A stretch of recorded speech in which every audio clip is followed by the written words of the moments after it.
Hello students, good morning to all of you. देखिए, आज हम लेसन 7 ग्रामर का लेसन 7 हम पढ़ा रहे हैं। लेसन है द एडवर्ब। एडवर्ब का डिफिनीशन सबसे पहले आप लोग ध्यान दीजिए। Adverb N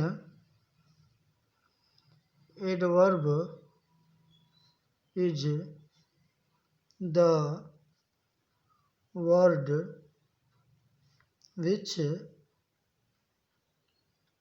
modifies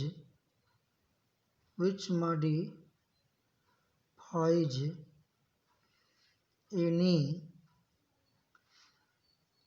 noun, pronoun,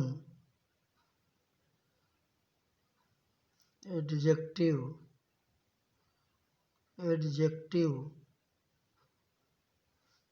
verb and even adverb। तो इसको आप लोग लर्न कर लीजिएगा। An adverb is the word which modifies any noun, pronoun, adjective, verb and even adverb. वैसे आप लोग ये जानते हैं कि ये केवल वर्ब, हिंदी में इसको कहते हैं क्रिया विशेषण। तो आप लोग ये समझते हैं कि एडवर्ब केवल क्रिया की ही विशेषता को बताता है, लेकिन एडवर्ब जो है नाउन, प्रोनाउन, एडजेक्टिव, वर्ब और यहाँ तक कि एडवर्ब की विशेषता को भी ये बताता है। वैसे तो एडवर्ब 10 प्रकार का होता है। Adverb of quality, adverb of manner, adverb of time, adverb of place, adverb of frequency, adverb of जो है रीजन। ऐसे करके एडवर्ब जो है 10 प्रकार के होते हैं। लेकिन आपके बुक में केवल 3 प्रकार का एडवर्ब दिया गया है। और वो कौन कौन 3 प्रकार का एडवर्ब है? एडवर्ब ऑफ क्वालिटी यानी जिससे क्वालिटी का जो है पता चले, किसी वस्तु विशेष की जो क्वालिटी जो होती है, जो गुण होता है, उस चीज़ को आपको बताया जाता है। तो एडवर्ब ऑफ क्वालिटी को कैसे बनाया जाता है? कोई भी एडजेक्टिव है उसमें जब एल वाई को जोड़ दिया जाएगा तो एल वाई जोड़ करके एडवर्ब ऑफ क्वालिटी बनाया जाता है। अब इसमें देखेंगे, अब यहाँ पे मान लीजिए कि हम वर्ड लिख रहे हैं, जैसे व्हेन है, हाउ है, उसके बाद वेयर है और उसके बाद वाई है, WHY। तो ये सभी इंट्रोगेटिव एडवर्ब में आते हैं। व्हेन का मतलब होता है एडवर्ब ऑफ टाइम। व्हेन माने समय होता है, और इसका मतलब समझ लीजिए कि एडवर्ब ऑफ टाइम। तो जिससे टाइम का पता चले, जो टाइम, जैसे मान लीजिए सेंटेंस में दिया हुआ हो टाइम, जैसे मान लीजिए टुडे है, टुमारो है, एस्टरडे है, ठीक ना। तो टाइम जो बताए, इन द मॉर्निंग है, इन द इवनिंग है, आफ्टरनून है, इससे टाइम पता चल रहा है। तो टाइम पता चल रहा है तो ये एडवर्ब ऑफ टाइम हो गया। हाउ क्या है? Adverb of manner. हाउ माने कार्य करते हैं आप कोई भी, तो कार्य करने का जो तरीका जिसमें पता चले, कार्य करने का जिसमें मेथड पता चले, किस तरीके से कार्य को आप कर रहे हैं, तो जिस शब्द से हमको कार्य का तरीका का बोध हो, तो ये जो है एडवर्ब ऑफ मैनर हो जाएगा। तो adverb of manner shows how any work to be done, कि कोई कार्य को कैसे किया जाए। It describes the manner of doing any work. यह मैनर बताता है। तो अब आप हाउ से समझ लीजिए। वेयर माने क्या होता है? वेयर प्लेस के लिए लगाते हैं ना आप इंट्रोगेटिव में। तो वेयर प्लेस के लिए तो एडवर्ब ऑफ प्लेस हो गया। वाई माने पूछते हैं, why do you go to school, आप स्कूल क्यों जाते हैं? तो क्यों जाते हैं तो आप इसका रीज़न देंगे। वाई डू यू एब्यूज, आप गाली क्यों देते हैं? तो आप उसका रीज़न देंगे। कोई भी प्रश्न पूछा जाता है, कोई भी बात कही जाती है, यदि तो उसमें रीज़न का बोध हो, उसमें उस काम के होने का कारण वहाँ पे पता चले, तो वो क्या हो जाएगा? एडवर्ब ऑफ रीज़न हो जाएगा। तो ऐसे ही अब देखिए एडवर्ब ऑफ, जैसे अब यहाँ पे अब आपके किताब में यहाँ पे जैसे मान लीजिए कि एग्जाम्पल में यहाँ पे कुछ दिया हुआ है, the possible answer to the above questions could be as follows. The old man walks slowly. तो ओल्ड मैन टहलता है, ओल्ड मैन चलता है, कैसे चलता है? स्लोली। स्लोली माने ये मैनर हो गया, एडवर्ब ऑफ मैनर हो गया। अच्छा, he visited me yesterday. Yesterday से क्या पता चलता है? एस्टरडे से टाइम का पता चलता है। एस्टरडे माने कल, एस्टरडे माने कल। यहाँ पे टुडे लिख सकते हैं, यहाँ पे टुमारो लिख सकते हैं, समझ में आ रहा है ना? तो ये आपका एगो यहाँ पे लिख सकते हैं यहाँ पे। तो जिससे ये पता चले कि इसमें टाइम बताया जा रहा है, जिस शब्द से टाइम का बोध होगा वो क्या होगा? एडवर्ब ऑफ टाइम होगा। अब यहाँ पे अप दिया है, तो अप दिया है, डाउन हो, एवरीवेयर हो, हियर हो, देयर हो, तो ये सब शब्द से क्या पता चलेगा? एडवर्ब ऑफ प्लेस का पता चलेगा, ठीक ना? और I miss the school sometimes, तो समटाइम्स ये frequently, adverb of frequency, adverb of frequency, जिससे फ्रीक्वेंसी का बोध होगा वो एडवर्ब ऑफ फ्रीक्वेंसी हो जाएगा। अब यहाँ पे देखेंगे अमित लाफ्स लाउडली, लाउडली। अब इसको कैसे, इसका प्रश्न करेंगे तो होगा कैसे।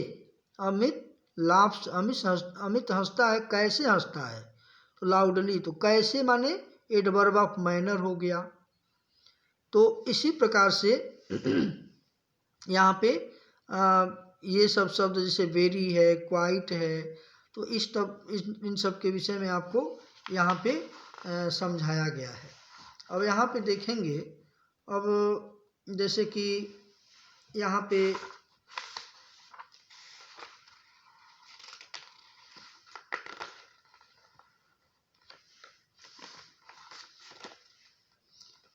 पे देखेंगे काइंड्स ऑफ एडवर्ब। यहाँ पे adverb of manner, adverb of time, adverb of place, adverb of frequency.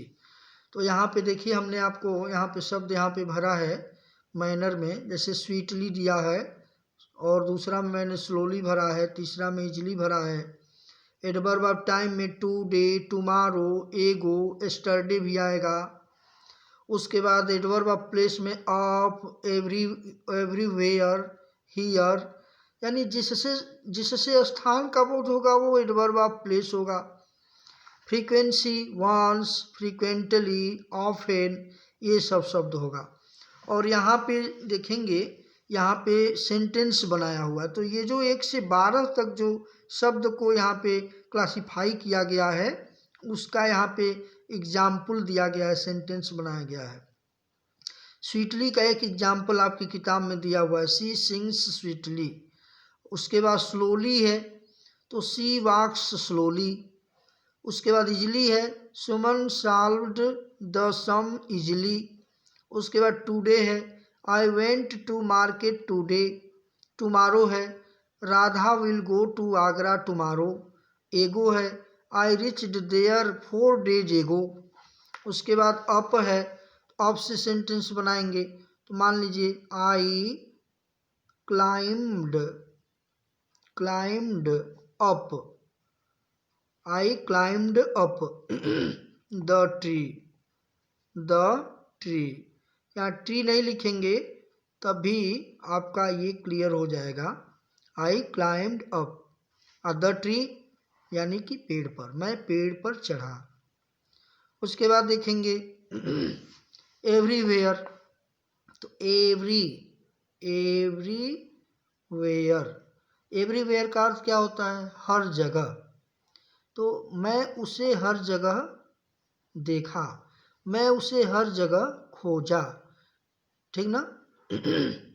तो looked I looked for her I looked for her everywhere, everywhere, everywhere. उसी प्रकार से हियर है, तो हियर से सेंटेंस, हियर माने क्या होता है? हियर मीन्स यहाँ होता है। तो my pen is here, my pen is here. तो इस तरह से सेंटेंस हो जाएगा। ऐसे ही 10वां सेंटेंस मैंने देखिए यहाँ पे सब लिख दिया है। वंस माने एक बार, वंस माने एक बार। I ate the mango once, I read this poem once. उसके बाद frequently, I went to market frequently. Frequently माने क्या होता है? बार बार होता है। तो फ्रीक्वेंटली माने बार बार होता है। और ऑफेन माने प्रायः होता है। तो ऑफेन से सेंटेंस कैसे बनाएंगे? I often go to school, I often go to school on foot. मैं प्रायः पैदल विद्यालय जाता हूँ। तो I often go to school on foot. On foot का अर्थ होता है पैदल। तो यहाँ पे ऑन फुट, यहाँ पे कैसे जाता हूँ? On foot. तो ये आपका एडवर्ब ऑफ मैनर हो जाएगा। और यहाँ पे ऑफेन है, यहाँ पे फ्रीक्वेंसी, यहाँ पे फ्रीक्वेंसी, एडवर्ब ऑफ फ्रीक्वेंसी हो जाएगा। ये एडवर्ब ऑफ फ्रीक्वेंसी में फ्रीक्वेंटली भी हो जाएगा, वंस भी हो जाएगा, ठीक ना। तो ये आपका एग्जाम्पल है, आप लोग इसको पूरा कर लीजिएगा। और इसके बाद जो है यह भी इसको भी आप लोग उसके अकॉर्डिंग आप लोग कर लेंगे। और उसके बाद देखेंगे आर्टिकल दिया हुआ है। तो आर्टिकल क्या है? एक्सरसाइज 8 में देखेंगे आर्टिकल माने the words which are always used before common noun. तो कॉमन 5 प्रकार के जो नाउन होते हैं उसमें एक कॉमन नाउन आप पढ़े हुए हैं, जातिवाचक संज्ञा पढ़े हुए हैं। तो आर्टिकल ए एंड द, ये जो 3 आर्टिकल शब्द हैं, ये तीनों जो है कॉमन नाउन से पहले यूज किए जाते हैं। और भी जैसे मान लीजिए अब्स्ट्रैक्ट नाउन से पहले भी, जैसे द है तो अब्स्ट्रैक्ट नाउन के पहले भी यूज होता है। द तो मान लीजिए कि और भी नाउन से पहले यूज किया जाता है, लेकिन ए और एन जो है केवल जो है काउंटेबल नाउन से पहले यूज किया जाता है। और जो है जैसे मान लीजिए कि यहाँ पे कोई भी, जैसे ए और एन है, तो ए और एन ये दोनों जो है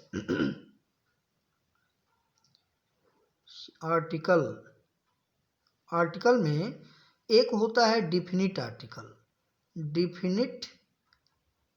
डिफिनिट आर्टिकल,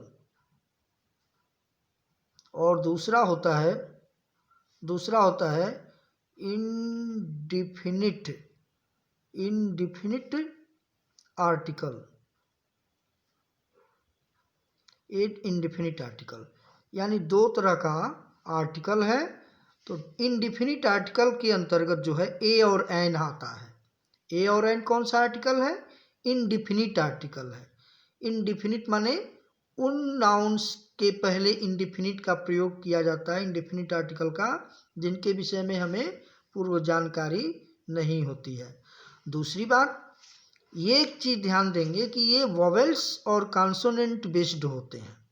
वॉवेल्स और कॉन्सोनेंट बेस्ड का मतलब ये ना सोचिएगा कि जिन शब्दों का स्टार्टिंग लेटर वॉवेल हो उसके पहले एन यूज करेंगे, या कॉन्सोनेंट है तो ए यूज करेंगे, ये नहीं मतलब है। यानी when the pronunciation sound, the pronunciation sound of first letter of any word. When the pronunciation sound of first letter in any word is vowel, यानी किसी शब्द का जो उच्चारण का जो ध्वनि है, उच्चारण का जो ध्वनि है, पहला लेटर है जिस उसका, वह यदि वावेल है, चाहे यूज हुआ हो लेटर वावेल या कॉन्सोनेंट कोई भी यूज हुआ हो, लेकिन यदि उच्चारण करने पर पहला लेटर वावेल आएगा, उसकी ध्वनि वावेल की आएगी, ए आई ओ यू में से कोई एक आएगा, तो उसके पहले एन यूज करिए। और यदि कोई भी वर्ड है उसका फर्स्ट प्रोनाउंसिएशन साउंड क्या नाम है, कॉन्सोनेंट है, चाहे यूज वहाँ पे वावेल या कॉन्सोनेंट में से कोई भी हुआ हो, लेकिन उसका जो प्रोनाउंसिएशन साउंड है वो यदि कॉन्सोनेंट होगा तो ए यूज होगा।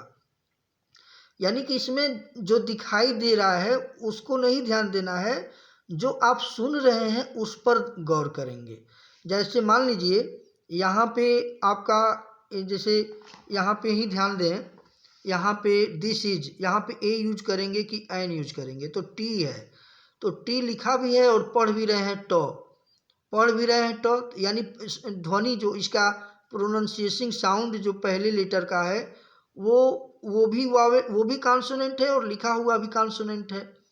तो लिखे हुए से नहीं मतलब है, अब जो बोलने पर जो प्रोनाउंसिएशन हो रहा है, साउंड इसका टॉ आ रहा है, इसलिए ए यूज होगा। यहाँ पे बी है तो यहाँ पे ए होगा, यहाँ पे एच है तो यहाँ पे ए होगा, यहाँ पे ओ लिखा हुआ, अब यहाँ पे गौर करने की बात है, यहाँ पे लिखा हुआ है ओ, लेकिन उच्चारण जब करेंगे तो इसकी जो ध्वनि आएगी, जो साउंड आएगा वो आएगा, तो वह क्या है, वह कॉन्सोनेंट है, इसलिए यहाँ भी ए यूज होगा। ठीक ना।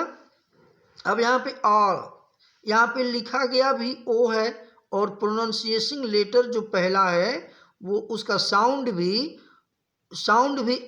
वावेल आ रहा है, आ रहा है, तो यहाँ पे एन यूज करेंगे। यहाँ पे लिखा भी गया यू है और इसकी ध्वनि भी पहले लेटर की वावेल आ रही है, तो यहाँ भी एन यूज करेंगे।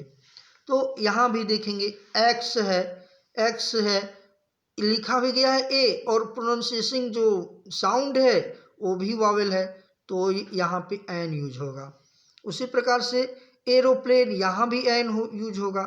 तो आप देखेंगे जैसे कुछ शब्द ऐसे भी हैं, जैसे मान लीजिए UTENSIL,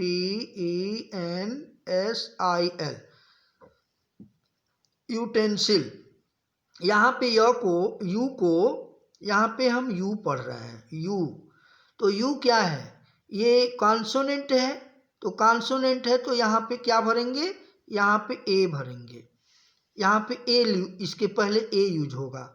मान लीजिए UNITY, यहाँ पे पहला लेटर क्या है, यू है, और उच्चारण करने पर ध्वनि क्या आ रही है, यो आ रही है, तो यहाँ भी ए यूज होगा। तो ONEYED,